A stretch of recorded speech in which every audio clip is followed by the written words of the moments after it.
नमस्कार साधु को स्वागत है आपका हठ योग में। आज का विषय है कुंडलिनी महाशक्ति का स्वरूप और उसका आधार। भारतीय योग साधन का मुख्य उद्देश्य जीवन मुक्त स्थिति को प्राप्त करना है। अभी तक प्राणियों के विकास को देखते हुए सबसे ऊंची श्रेणी मनुष्य की है, क्योंकि उसको विवेक और ज्ञान के रूप में ऐसी शक्तियाँ प्राप्त हुई है जिनसे वह जितना चाहे ऊंचा उठ सकता है और कैसे भी कठिन कार्य हो उसे अपनी अंतरंग शक्ति से पूरा कर सकता है। संसार के अधिकांश मनुष्य जीवन के बाह्य पक्ष को ही साधने का प्रयत्न करते हैं और प्रत्येक कार्य को संपन्न करने के लिए धन बल, शरीर बल तथा बुद्धि बल का प्रयोग करने के लिए मार्ग को ही आवश्यकता मानते हैं। इन तीन बलों के अतिरिक्त संसार में महान कार्यों को करने के लिए जिस आत्मबल की आवश्यकता होती है उसके विषय में शायद ही कोई कुछ जानता हो, पर वास्तविक यही है कि संसार में आत्मबल ही सर्वोपरि है और उसके सामने कोई और बल कुछ विशेष मायने नहीं रखता, यानी कि महत्व नहीं रखता, तथा ना ही इस बल से आगे कोई टिक सकता है। इस बल को अर्जित करने के लिए योग साधना द्वारा आत्म उत्कर्ष का पथ अपनाना पड़ता है।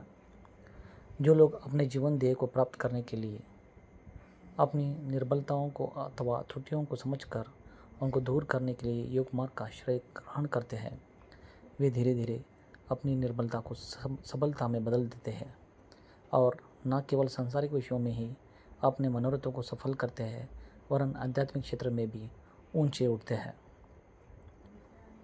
वे स्वयं अपना कल्याण साधन करने के साथ साथ अन्य सैकड़ों व्यक्तियों के लिए भी उद्धार का मार्ग प्राप्त करने के योग्य बना देते हैं। योग शास्त्र से साधन के जो सर्वसामान्य नियम दिए गए हैं उनके सिवाय आत्मविद्या के ज्ञाताओं ने इस मार्ग में शीघ्र प्रगति करके कुछ बहुत महत्वपूर्ण शक्तियाँ प्राप्त कर लेने की जो विधियाँ अथवा योग्य शाखाओं निकलती है उनमें कुंडलिनी योग का विशेष स्थान है। इससे शरीर में एक ऐसी शक्ति का आविर्भाव होता है जिससे मनुष्य की चैतन्यता बहुत अधिक बढ़ जाती है और वह जब चाहे तब स्थूल संसार के बजाय सूक्ष्म जगत की स्थिति का अनुभव कर सकता है और एक संकीर्ण क्षेत्र में रहने के बजाय विशाल विश्व की गतिविधि को देखने लगता है। हठ योग प्रदीपिका में कुंडलिनी शक्ति के महत्व का वर्णन कुछ इस तरह से कहा गया है।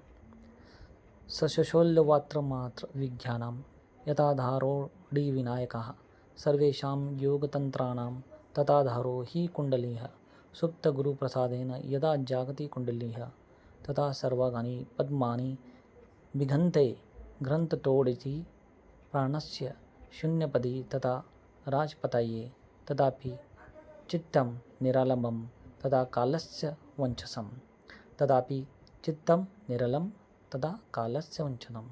यह हठ योग प्रतीका में तीसरे भाग में पहला श्लोक दिया गया है। इसका अर्थ है, जिस प्रकार संपूर्ण वनों सहित जितनी भूमि है उसका आधार सर्पों का नायक शेषनाग है, उसी प्रकार समस्त योग साधनाओं का आधार भी कुंडलिनी की ही कही गई है। जब गुरु की कृपा से सोई हुई कुंडलिनी शक्ति जागती है तब संपूर्ण पदम चटचक्र और ग्रंथियाँ खुल जाती है और उसी समय प्राण की शून्य पदवी सुषुप्ना राजपथ सड़क को समान हो जाती है, चित्त विषयों से रहित हो जाता है और मृत्यु का भय मिट जाता है। अन्य शास्त्रों तथा विशेषकरों तंत्र ग्रंथों में कुंडलिनी के स्वरूप तथा उसके स्थान का विवेचन करते हुए कहा है कि कुंडलिनी शक्ति मूलाधार में शक्ति रूप में स्थित होकर मनुष्य रूप में जागती है तथा शक्ति रूप में स्थित होकर मनुष्य सब प्रकार की शक्तियाँ, विद्या और अंत में मुक्ति प्राप्त कराने का साधन होती है। इस कुंडलिनी को परम प्रकृति कहा गया है। देव, दानव, मानव, पशु, पक्षी, कीट, पतंग सभी प्राणियों के शरीर में यह कुंडलिनी शक्ति विराजमान रहती है। कमल पुष्प में जिस प्रकार भ्रमर अवस्थित होता है उसी प्रकार यह भी देह में रहती है। इसी कुंडलिनी में चित्त शक्ति चैतन्यता निहित रहती है। संपूर्ण यानी कि इतनी महत्वपूर्ण होने पर भी लोग उसकी तरफ ध्यान नहीं देते। यह आश्चर्य का विषय है। यह अत्यंत सूक्ष्म शक्ति है। इसकी सूक्ष्मता की कल्पना करके योग शास्त्र में कहा गया है कि यह इतनी सूक्ष्म शक्ति है कि सूक्ष्म जगत जो होता है वह केवल आप इसके साधने से या इसके जागृत होने से आप सफलता से प्राप्त कर सकते हैं, देख सकते हैं। योगिनाम हृदयाम्बुजे मृत्यन्ति मृत्युंजनसा आधारे सर्वभूतानां स्फुरन्ति विद्युत अकृति। अर्थात योगियों के हृदय देश में वह नृत्य करती है, यानी कि नाचती है। यही सर्वदा प्रस्फुति होने वाली विद्युत रूप महाशक्ति सब प्राणियों का आधार है। इसका आशय यही है, कुंडलिनी शक्ति के न्यूनाधिक परिणाम में चैतन्य हुए बिना मनुष्य की प्रतिभा का विकास नहीं होता। कुंडलिनी आत्मशक्ति की प्रकट और प्रखर स्फुरना है। यह जीव की ईश्वर प्रदत्त मौलिक शक्ति है। प्रसुप्त स्थिति में वह मृत तुल्य पड़ी रहती है। वैसी स्थिति में उससे कोई लाभ उठाना संभव नहीं हो पाता। यदि उसकी स्थिति को समझा जा सके तो प्रतीत होगा कि अपने ही भीतर वहाँ भंडार भरा पड़ा है, जिसकी तलाश में जहाँ तहाँ भटकना पड़ता है। वह ब्रह्मणी शक्ति अपने अंतराल में छिपी पड़ी है, जिससे कामधेनु कहा गया है।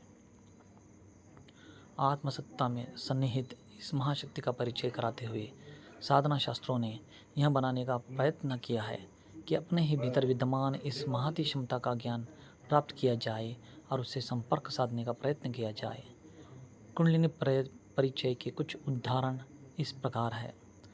मल मूत्र छिद्रों के मध्य मूलाधार चक्र में कुंडलिनी का निवास माना गया है। उसे प्रचंड शक्ति स्वरूप समझा गया है। यह विद्युत प्रकृति की है। ध्यान में वहाँ कौत्ती बिजली के समान प्रकाशवान दृष्टिगोचर होती है। कुंडलाकार है। उसका स्वरूप प्रसुप्त सर्पिनी के समान है। यह उसका स्थानीय परिचय हुआ। अब उसका आधार, कारण, स्वरूप एवं प्रभाव समझने की आवश्यकता पड़ेगी।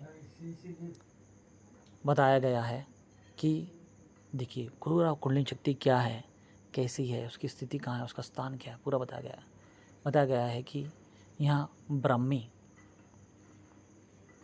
शक्ति है। स्वर्ग से गंगा अवतरित होकर पृथ्वी पर आई थी। इस लोक को धन्य बनाना था।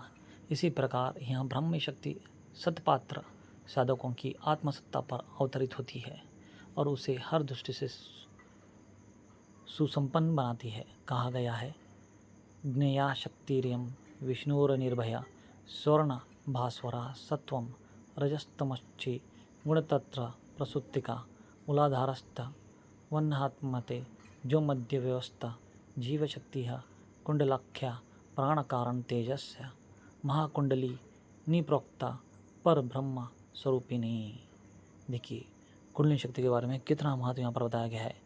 प्रचंड शक्ति है, गहन शक्ति है, अति वेगवान शक्ति है, सुप्त होते हुए भी वेगवान है, सौम्य होते हुए भी प्रचंड शक्ति है यहाँ कुंडलिनी शक्ति। शब्द ब्रह्ममयी देवी एकानेक्षरस्कृति शक्ति कुंडलिनी नामा विसंतो निबभुवा महायोगी विज्ञान से लिया गया है, जिसका मतलब है यह स्वर्ग समान आभा वाली महाशक्ति कुंडलिनी निर्भयता प्रदान करने वाली है। वही वैष्णवी है, सत रज तम तत्वों को उत्पन्न करने वाली है। मूलाधार के मध्य में आत्म तेज रूपी अग्निपुंज होकर विराजमान है। जीवन शक्ति वही है। तेजस्वी प्राण ही उसका आकार है, पर ब्रह्ममय है। इसकी अनेक आकृतियाँ हैं। इन शुभ कामनाओं को पूर्ण करने वाली शक्ति का नाम कुंडलिनी है। योग साधनाओं के अंतर्गत कुंडलिनी जागरण की फलश्रुतियों के संबंध में समस्त संसार में लगभग एक जैसी ही मान्यताएं प्रचलित है। इस साधना की सफलता से साधक में अनेकों दिव्य क्षमताएं विकसित होने का विश्वास किया जाता है। समझा जाता है कि ऐसी व्यक्ति सामान्य स्थिति को विश्वास किया जा सकता है। समझा जाता है कि ऐसी व्यक्ति सामान्य स्थिति से ऊंचा उठकर विशिष्ट सिद्ध पुरुषों की स्थिति में आ जाता है। योग शास्त्रों में कुंडलिनी जागरण से महत्वों की जितनी चर्चा हुई है उतनी और किसी साधना के संबंध में सार्वभौम स्तर पर नहीं मिलती है। उसके विधानों और विवरणों में तो थोड़ा बहुत अंतर है, पर यह मान्यता सर्वविदित है कि आंतरिक आत्मिक शक्तियों को सुप्ति से जाति में यानी कि जागृत में बदलना, जागृति प्रचंड बनाने में कुंडलिनी जागरण प्रक्रिया से असाधारण सहायता मिलती है। कुंडलिनी साधक की जागृति होती है, पर यह नहीं कहा जा सकता कि यह साधक की अपनी उपर्जित पूंजी है। वह एक प्रचंड विश्वव्यापी शक्ति है जिसे उपयुक्त सत्पात्र अपनी साधना प्रक्रिया द्वारा आकर्षित करके अपनी आत्मिक संपदा सशक्त बढ़ाते हैं। इस उपर्जित संपदा के आधार पर देखिए कुंडलिनी शक्ति के बारे में बता रहा है। इस उपसंजित कुंडलिनी के आधार पर आत्मिक संपदा सशक्त बढ़ाते हैं। इस उपार्जित संपदा के आधार पर सांसारिक वैभव और आत्मिक वर्चस्व का दोहरा लाभ मिलता है, यानी कि 2 लाभ मिलता है। कठोपनिषद के यम नचिकेता संवाद में जिस पंचग्नि विद्या की चर्चा हुई है उसे कुंडलिनी शक्ति की पंचविधि विवेचना कहा जा सकता है।